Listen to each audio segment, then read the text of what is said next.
Semaine 5, jour 4. Bonjour et bienvenue à notre série d'études méditatives Dieu au quotidien sur la lettre de Paul aux Romains. Nous parcourons cette semaine le chapitre 5 et en sommes au 4e jour. Nous étudierons ensemble les versets 12 à 14. Ces versets parlent de la façon de dissiper toute confusion spirituelle qui pourrait nous atteindre, de vaincre le doute et de nous transformer intérieurement et spirituellement pour que notre confiance en Dieu augmente. Comment nous réjouissons-nous en Dieu par notre Seigneur Jésus-Christ ? Nous avons parlé de nous réjouir en Dieu ces derniers jours. Comment le faisons-nous ? Comment discernons-nous ce qui compte vraiment pour notre vie ? Comment ressentons-nous spirituellement ce que signifie vraiment être réconcilié avec Dieu, avoir la paix avec Dieu ?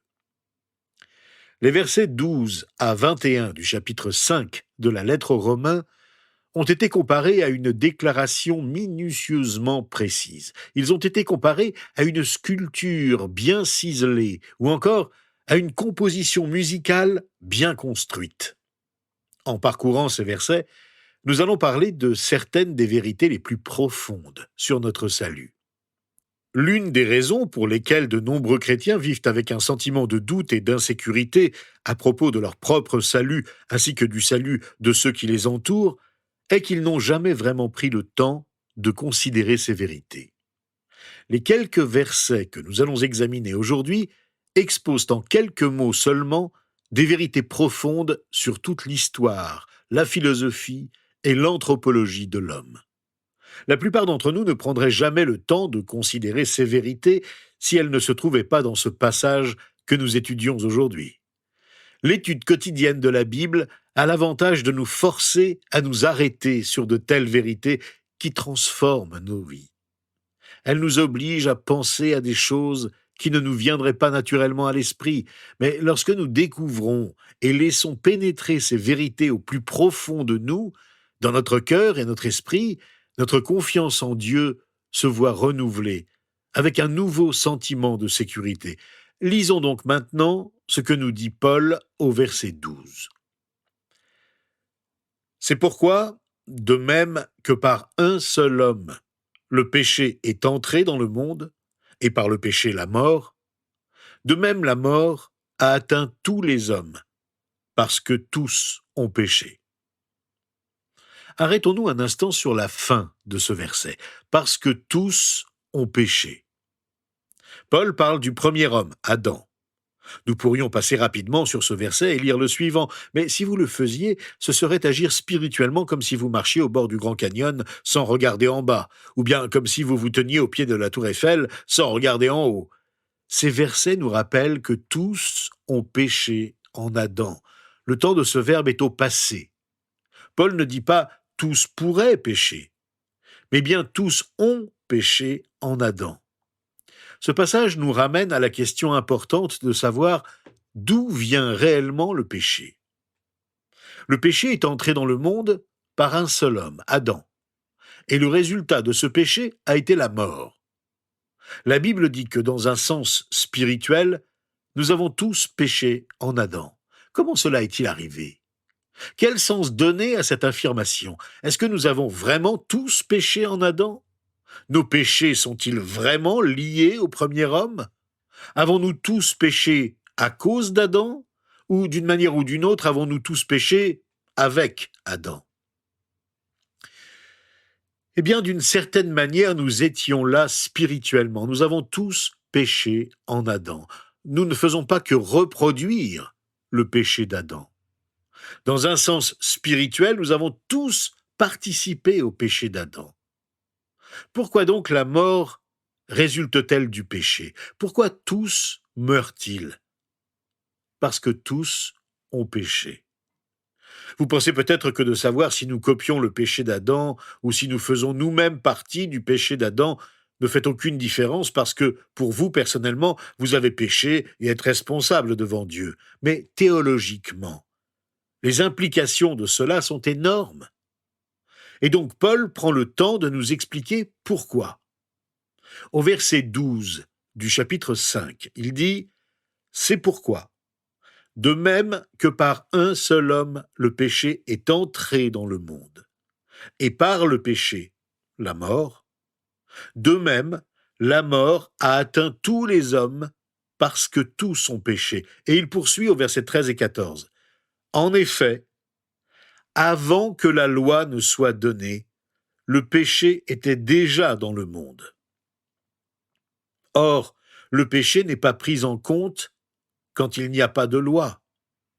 Pourtant, la mort a régné depuis Adam jusqu'à Moïse, même sur ceux qui n'avaient pas péché par une transgression semblable à celle d'Adam, qui est l'image de celui qui devait venir. » Paul répond ici à des questions spirituelles très importantes. Vous n'y avez peut-être jamais pensé, mais elles sont importantes. Il note qu'avant la loi, le péché était déjà entré dans le monde. Mais il ajoute, sans la loi, le péché ne peut pas être pris en compte, puisqu'il n'y a aucun commandement qui dise que vous avez enfreint la loi, que vous avez commis un péché. Mais alors comment se fait-il que la mort ait régné d'Adam à Moïse? Comment Dieu a-t-il pu tenir l'humanité entière responsable de ses péchés, puisqu'il n'y avait pas encore de loi? Pour Paul, la réponse ne fait pas de doute, parce que tous ont participé au péché d'Adam. Voyez-vous ce que cela signifie? Cela signifie que nous sommes perdus dès notre naissance. Nous sommes une race perdue. Nous allons tous dans la mauvaise direction. Mais était-il juste de condamner le monde entier à cause de la désobéissance d'un seul homme? Le fait est que si nous avions été à la place d'Adam, nous aurions fait les mêmes choix que lui. Nous aurions choisi de pécher, parce que depuis Adam, nous sommes pécheurs. Nous allons voir qu'en condamnant l'humanité entière au travers d'un seul homme, Adam, Dieu est capable de la sauver par un seul homme, Jésus. Cela n'est pas facile à comprendre et vous êtes peut-être confus en écoutant ce que Paul veut nous dire, surtout si vous avez grandi dans la culture occidentale qui est très individualiste. Mais dans la Bible, nous sommes traités beaucoup plus comme un peuple dans son ensemble. Par exemple, dans l'Ancien Testament, alors que le peuple d'Israël venait tout juste d'entrer dans la terre promise, un seul homme, Akan, a péché dans le camp israélite en désobéissant à un ordre qu'avait donné Moïse. Eh bien, c'est tout le peuple d'Israël qui a subi une défaite. À cause de la faute d'un seul homme, tout le peuple a été tenu responsable. Ceci est encore plus vrai pour le premier homme, Adam. Tous ont péché en Adam. Cette doctrine dont nous parlons porte un nom. Il s'agit de ce qu'on appelle la doctrine du péché originel. C'est l'idée que nous naissons pécheurs. Les théologiens et les philosophes discutent beaucoup à ce sujet, mais il est clair que nous sommes tous nés avec une nature égoïste. Au psaume 51, verset 7, le roi David confesse ses propres péchés en disant « Oui, depuis ma naissance, je suis coupable. Quand ma mère m'a conçu, j'étais déjà marqué par le péché. » Et en parlant des méchants, David dit au psaume 58, verset 3, « Les méchants sont pervertis dès le ventre de leur mère. Les menteurs s'égarent dès leur naissance. » L'apôtre Paul et le roi David nous montrent clairement qu'en fin de compte, ce ne sont pas seulement nos actions qui doivent changer pour que nous soyons sauvés. C'est notre nature même qui doit être entièrement transformée. Voilà un point spirituel important, difficile à comprendre et à accepter, mais que nous ne pouvons pas négliger. Parfois, j'entends des gens demander « Comment un Dieu d'amour pourrait-il envoyer des gens en enfer ?» En fait, Dieu n'envoie personne en enfer. C'est nous qui avons fait le choix de pécher. Nous péchons tous en Adam et nous péchons tous individuellement. La vérité, c'est que nous nous dirigeons tous vers l'enfer. Nous allons tous dans la mauvaise direction. La question de notre destin a été résolue il y a des milliers d'années. Un Dieu d'amour n'envoie pas les gens en enfer. C'est nous qui nous y rendons par nous-mêmes. En fait, c'est un Dieu d'amour qui a envoyé son Fils pour nous sauver de l'enfer. Nous péchons parce que nous sommes pécheurs. Nous ne sommes pas pécheurs parce que nous péchons. Répétons-le. Nous péchons parce que nous sommes pécheurs. C'est notre nature. Ainsi, lorsque nous parlons du salut, nous ne parlons pas d'essayer de rendre meilleure une personne mauvaise. Nous parlons de rendre la vie à une personne morte. Pour Dieu, nous sommes spirituellement morts. Et il doit nous ramener à la vie pour que nous soyons libérés de cette mort. Comment fait-il cela? La seule façon de ramener quelqu'un à la vie est de le ressusciter. Eh bien, par la résurrection de Jésus-Christ, Fils de Dieu, vous et moi n'avons pas seulement péché en Adam, nous n'avons pas seulement participé à sa faute, nous nous retrouvons également là, à la croix. Nous nous trouvions déjà dans le jardin d'Éden et nous nous retrouvons à présent à la croix. Nous avons participé à ce que Dieu a fait pour nous par notre Seigneur Jésus-Christ. Il a donné sa vie pour nous et ensuite il est ressuscité pour nous. Il nous a rendus vivants.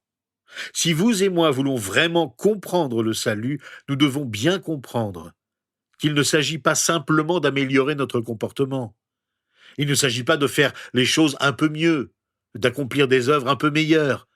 Le salut signifie que ma nature entière doit être changée. Et Jésus-Christ nous offre ce don. Parlons-lui donc maintenant. Si vous n'avez jamais demandé à Dieu de changer votre nature même, demandez-le lui maintenant. Essayer d'être bon peut vous rendre peut-être meilleur que les autres, mais cela ne résout pas le problème de votre séparation d'avec Dieu. Dites simplement à Jésus-Christ de vous changer de l'intérieur, de vous accorder le don de devenir une nouvelle personne, avec une nouvelle espérance et une nouvelle vie.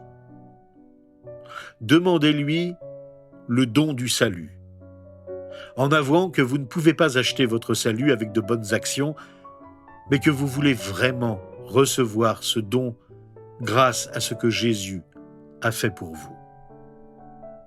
Si vous avez déjà demandé à Dieu de changer votre nature, demandez-lui aujourd'hui la puissance de vivre pleinement la nouvelle nature qu'il vous a donnée.